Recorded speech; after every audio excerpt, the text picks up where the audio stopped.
नमस्कार बच्चों, स्वागत करते हैं आपका मौर्या पब्लिकेशन चैनल में। बच्चों, इस चैनल में हम नीट के पेपर में जो फिजिक्स के क्वेश्चंस आए हुए थे उसकी एनालाइज करने जा रहे हैं। तो आप एक बार देख लीजिए और आपको लग रहा है अगर कुछ गलत है तो आप कमेंट सेक्शन में भी हमसे पूछ सकते हो। तो चलिए स्टार्ट करते हैं। देखो, क्वेश्चन नंबर 136। क्वेश्चन नंबर 136 में क्या कहा जा रहा है? Bohr model is not valid for. तो बच्चों, बोर मॉडल किसके लिए वैलिड होता है? न्यूक्लियस हो, आजू बाजू इलेक्ट्रॉन्स घूमता हो। तो अगर आप देखोगे ऑप्शन नंबर 1, 2, 3 ये आपने सबने पढ़ा है, समझ रहे हो ना आप। बट नियॉन एटम, जो ये नियॉन एटम है सिंगली आयनाइज है, मीन्स इसमें जो बोर मॉडल है ना वो एप्लीकेबल नहीं होता है। तो इसका आंसर आपका ऑप्शन नंबर 4 आएगा। सबको समझा? चलिए अभी आपका क्वेश्चन नंबर 137। क्वेश्चन नंबर 137 में क्या दिया हुआ है? The ratio of contribution by the electric field the magnetic field in the component of the intensity of electromagnetic. देखो, इलेक्ट्रोमैग्नेटिक बच्चों क्या होता है? जिसके अंदर इलेक्ट्रिक फील्ड और मैग्नेटिक फील्ड दोनों एक दूसरे से परपेंडिकुलर जाते हैं। और अगर हम इंटेंसिटी की बात करें तो दोनों की जो इंटेंसिटी होती है ना वो पूरे के पूरी सेम होती है, वो अलग अलग नहीं होती है बच्चों। तो आपका आंसर क्या आएगा? इसमें 2 आएगा। ओके। क्वेश्चन नंबर 138 में क्या कहा जा रहा है कि ब्रिस्टर एंगल जो है वो कहाँ से कहाँ तक होता है? देखो बच्चों, एक फॉर्मूला है, mu is equal to 10 IP। Okay. अब आपको पता होना चाहिए म्यू की वैल्यू 1 से कभी कम हो ही नहीं सकती। अगर म्यू की वैल्यू अगर हम 1 भी लें तो 10 के कौन से एंगल पे आता है 1? तो 45 डिग्री पे आता है बच्चों। अगर आपको पता है कि 45 डिग्री पे 1 आ रहा है मतलब 45 तो आना चाहिए, बट अगर 1 से तो नीचे होता ही नहीं है ना, 1 के ऊपर ही होता है हमारा म्यू। तो आपका आंसर क्या आएगा? ऑप्शन नंबर सी, क्योंकि 10 की वैल्यू तो 45 के ऊपर ही बढ़ती है। समझे क्या आप सब? यहाँ आपका आंसर 3rd क्यों आ रहा है इस केस में? चलिए बढ़ते हैं क्वेश्चन नंबर 139 पे। 139 में क्या दिया हुआ है? हाइड्रोजन गैस है। हाइड्रोजन गैस का मास पता होगा आपको, प्रेशर भी दिया हुआ है, टेम्परेचर भी दिया हुआ है। बच्चों, इस क्वेश्चन को देख के आपके दिमाग में एक ही फॉर्मूला चल रहा होगा, Pv is equal to nRT, जो आपने काइनेटिक थ्योरी ऑफ गैस में पढ़ा है। And number of mole, number of mole को हम क्या लिख सकते हैं? जो भी हम लोग को वेट दिया रहता है, पक्का ये आपने लिख दिया Pb।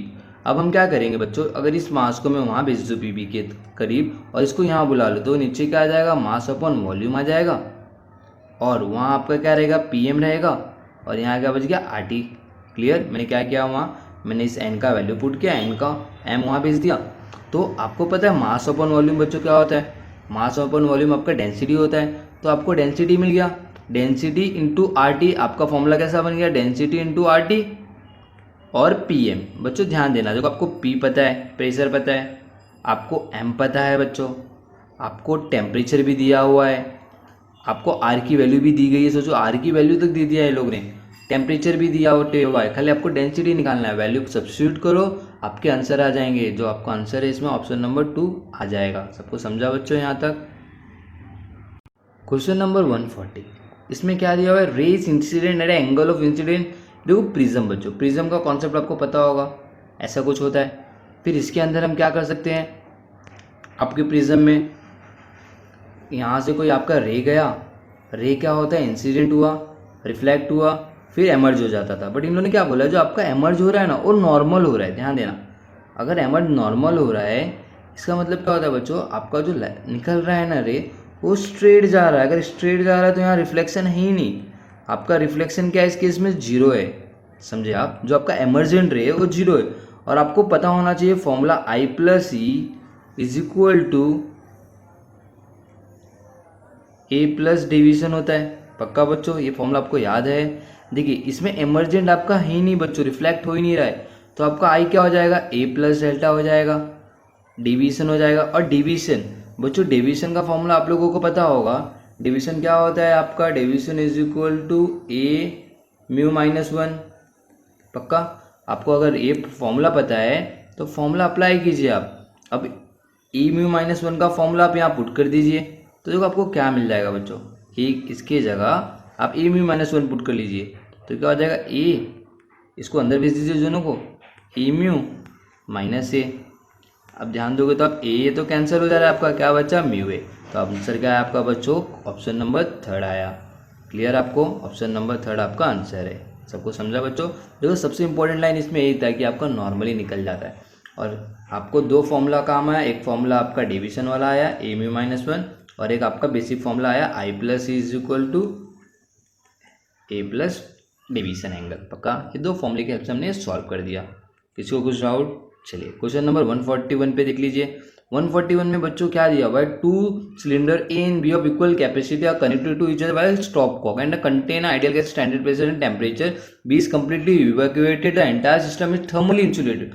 बच्चों सबसे इंपॉर्टेंट वर्ड यही है, थर्मली इंसुलेटेड। जो ये थर्मली इंसुलेटेड वर्ड दिया हुआ है ना, इसका मतलब क्या हो रहा है? ना तो इसमें से कोई हीट बाहर जा रहा है, ना तो कोई हीट इसमें अंदर आ रहा है। समझे ना? और ऐसा सिर्फ किस में होता है? आपका एडियाबेटिक प्रोसेस में। तो बच्चों इसका आंसर एडियाबेटिक आएगा। समझा आप सबको? इसका आंसर एडियाबेटिक क्यों आ रहा है? क्योंकि एक ऐसी जहाँ थर्मली, देखो आपको बच्चों पूछ नहीं पड़ना था, थर्मली इंसुलेटेड जो लिखा है ना वहीं से आपको समझ आ रहा है कि हीट क्या हो रहा है, ना तो आएगा ना तो जाएगा। ये सिर्फ कौन से प्रोसीजर में होता है? एडियाबेटिक में। अगर हम बहुत लोगों ने बच्चों ने आइसोथर्मल लिखा है, वो आइसोथर्मल नहीं हो सकता। आइसोथर्मल में हीट का आना जाना होता है, थर्मल टेम्परेचर चेंज नहीं होता, बट हीट का आना जाना लगा होना चाहिए। समझा सबको बच्चों यहाँ तक? चलिए क्वेश्चन नंबर 142 देखिए। 142 बहुत इजी क्वेश्चन था, ध्यान देना। यहाँ देखो आपने कौन सा, इसमें आप कौन सा फॉर्मूला यूज करोगे? इज इक्वल टू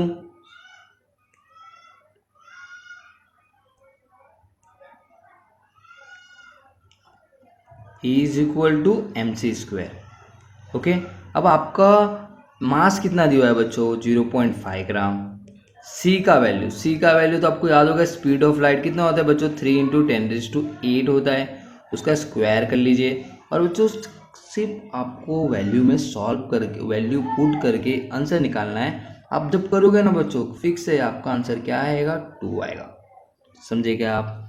तो आपको मेथड समझा कैसे करना है? चलिए क्वेश्चन नंबर 143 में क्या दिया हुआ है? देखिए, ये body weight 72 Newton on the surface of earth. बच्चों फॉर्मूला क्या होता है हमारा? GH/G R+R+H का होल स्क्वायर। आपको याद होगा, ये डेरिवेशन भी था इसका एक। GH आपको बोला हाइट पे निकालना है, मतलब आपको GH नहीं पता है। G कितना दिया हुआ है? सरफेस मतलब G है आपका, तो 72 न्यूटन दिया हुआ है। H बोला हाइट जो होना चाहिए ना आपका, रेडियस का आधा होना चाहिए। तो हम H की जगह R/2 पुट कर सकते हैं जहाँ भी इक्वेशन है। तो H की जगह हम R/2 पुट करेंगे तो आपका कितना हो जाएगा बच्चों? 3R/2। पक्का? तो 2R ऊपर चले जाएगा, नीचे कितना बचेगा? 3R, और उसके ऊपर क्या है? स्क्वायर है। देखो R हट गया, बचा क्या? 2 और 4। तो 2 का स्क्वायर कितना होता है बच्चों? 4। 3 का कितना होता है? 9। अब क्या कीजिए, जो भी आपको मिला है क्रॉस मल्टीप्लाई कर लीजिए या फिर डायरेक्ट इसको यहाँ भेज दीजिए बच्चों। तो 9 1 जा कितना होता है? 9 1 जा 9 7 जा 9 8 जा 72, 8 4 जा कितना आ जाएगा बच्चों? 32। तो आपका ऑप्शन नंबर बी आ गया। क्लियर? चलिए क्वेश्चन नंबर 144 लिखते हैं। 144 क्या दिया हुआ है? Solid which have the negative temperature coefficient resistance R. बच्चों बहुत सारे बुकों में या फिर बहुत सारे लोगों ने आंसर बोला है ऑप्शन नंबर 4 आएगा, मैं मानता हूँ। देखिए ये ना थोड़ा सा बोल सकते हैं कि बोर्ड पे डिपेंड करता है वो लोग आंसर किसे मार्क करें। तो हमारे हिसाब से ऑप्शन नंबर ये 3 आना चाहिए था, बट कोई नहीं, मैंने बहुत जगह देखा है आंसर ऑप्शन नंबर 4 आएगा। देखिए आप बोलोगे सर 4 क्यों नहीं आएगा? क्योंकि 4 है ना, इंसुलेटर की बात कर रहा है। इंसुलेटर को अगर हम बहुत ज़्यादा टेम्परेचर देंगे ना तो उसमें ना टेम्परेचर पॉजिटिव आने के चांसेस हो जाते हैं, समझे ना। बट कोई नहीं, आपका लेवल मुझे नहीं लग रहा उन लोगों ने इतना सोचा होगा। उन लोग हो सकता है, देखो बहुत जगह मैंने देखा। तो ऑप्शन नंबर 4, अगर आपने ऑप्शन नंबर 4 टिक किया हुआ है तो मोस्ट ऑफ द चांस है 90% आपके आंसर सही होंगे। बट अगर रियलिटी में देखा जाए तो ऑप्शन नंबर 3 होना चाहिए था। क्वेश्चन थोड़ा सा उन्होंने गलत पूछा, उनको हाई टेम्परेचर लिखना चाहिए था। हाई टेम्परेचर पे थोड़ा मतलब पता चलता आपको क्या आंसर आएगा। ओके कोई बात नहीं, ऑप्शन नंबर 4 इसका। ऑप्शन नंबर 145 पे आते हैं। देखो बच्चों ये है ना, आपने ऑसिलेशन में पढ़ा हुआ है, the phase difference between displacement and the acceleration of particle in a simple harmonic motion. देखिए जब हमने पढ़ा था तो x is equal to A sine omega T, याद होगा ये आपका डिस्प्लेसमेंट होता था। और फिर इसके बाद आप वेलोसिटी क्या करते थे, इसका डेरिवेट करते थे, आपको आ जाता है ए ओमेगा कॉस ओमेगा टी। फिर आप इसका डेरिवेट करते थे तो जाके आपको एक्सक्लेरेशन मिलता था जो कि माइनस होता था बच्चों, A omega square sine omega T. तो मतलब देखो साइन ओमेगा टी है साइन ओमेगा टी, लेकिन यहाँ माइनस है, माइनस का मतलब होता है आपने डायरेक्शन चेंज कर दिया, डायरेक्शन चेंज किया मतलब आप कौन सा करेंगे 180 डिग्री। ऑप्शन नंबर 1, आपने इसका ग्राफ भी किया है बच्चों। चलिए क्वेश्चन नंबर 46, क्वेश्चन नंबर 46 को अगर हम ध्यान दें तो एकदम सिंपल सा था, ये आपने प्रैक्टिकल्स में किया हुआ है। List count of 0.01 millimetre and division 50। आपका फॉर्मूला होता है, अगर लिस्ट काउंट निकालना है 0.01 मिलीमीटर है बच्चों, मिलीमीटर मतलब कितना होता है 10⁻³ आपको बोला है पिच निकालने, पिच ऊपर होगा जो हमें नहीं पता और डिवीजन नीचे होगा 50। क्या करो बच्चों 50 का यहाँ मल्टीप्लाई कर लो, जो भी आएगा आपका आंसर है, आपका ऑप्शन नंबर 3। क्लियर? किसी को डाउट है बच्चों यहाँ तक?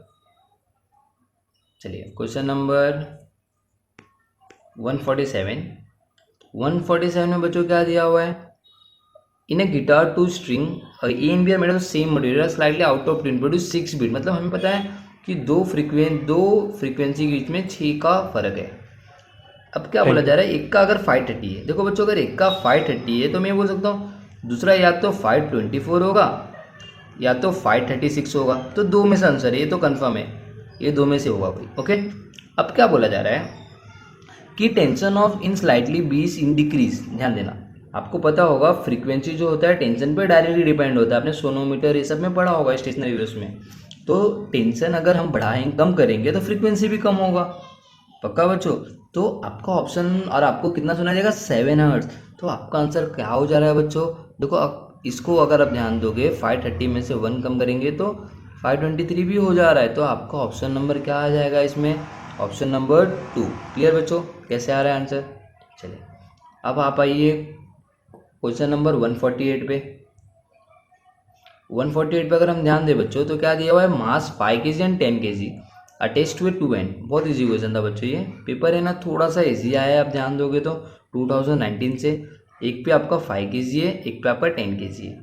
ओके, सेंटर ऑफ मास पूछा गया, तो देखो सेंटर ऑफ मास कहीं तो होगा, हम इसको x अज्यूम कर लेते हैं डिस्टेंस को, और जो बच गया वो कितना हो जाएगा बच्चों 1 - x।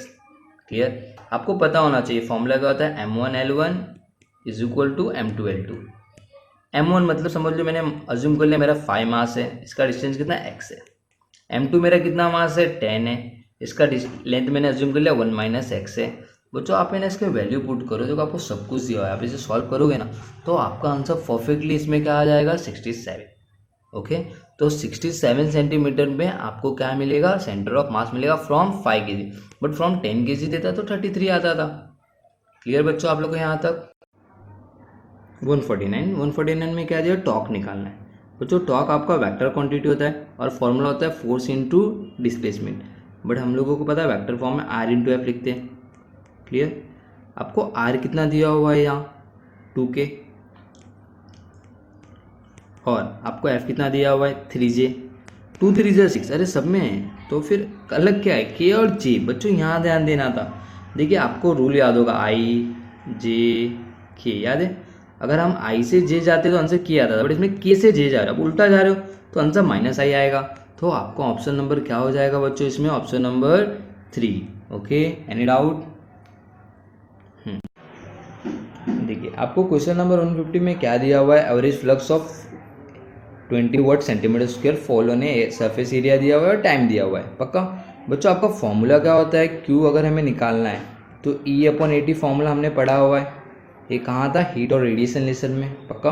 तो आपको E की वैल्यू निकालनी है बच्चों, तो Q इंटू 80 का डायरेक्टली मल्टीप्लाई कर लीजिए आप। Q आपको कितना दिया हुआ है 20 वाट्स पर सेंटीमीटर स्क्वायर, ए का वैल्यू आपको दिया हुआ है 20 सेंटीमीटर स्क्वायर, 1 मिनट, 1 मिनट मतलब बच्चों कितना होता है 60 सेकेंड।